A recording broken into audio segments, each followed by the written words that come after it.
Survey జన సుఖినో భవంతు ప్రతి పూజలో పఠించి మొదటి మంత్రం ఇది. అంటే సర్వజనుల క్షేమాన్ని కోరుకుంటూ మనం పూజిస్తున్నాం అన్నమాట. కానీ ఆచరణలో మాత్రం ఒకటి మర్చిపోతున్నాం.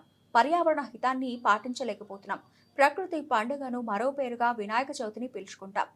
ఒకప్పుడు వినాయక చవితి అంటే చెరువుకు వెళ్లి మట్టి తీసుకొచ్చి వాటితో వినాయకుడి ప్రతిమను తయారు చేసి ఇంట్లో పెట్టుకుని పూజించేవాళ్ళం. కానీ ఇప్పుడు కాలం కొద్దీ ఆధునిక పద్ధతులకు అలవాటు పడ్డాం. ఇందులో పెద్ద ప్రమాదం ఉందని మాత్రం గుర్తించలేకపోతున్నాం.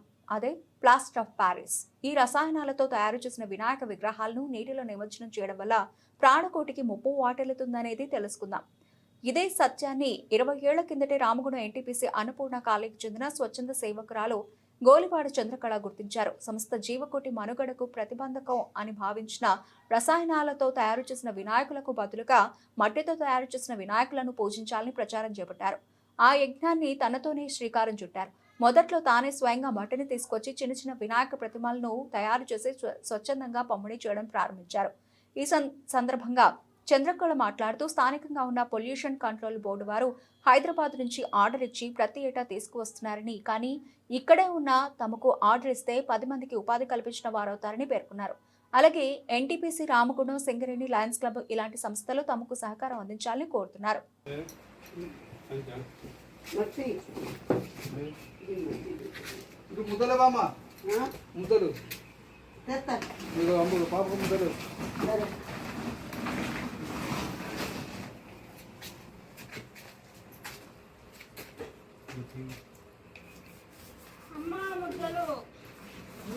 చెప్పాలి వచ్చా కాదు ఒక్క ముత్తు ఉండగానే ముత్తుకోవాలి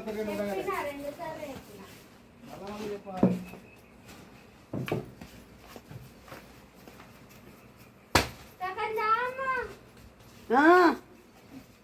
మాదిరి బొమ్మ పట్టుకో,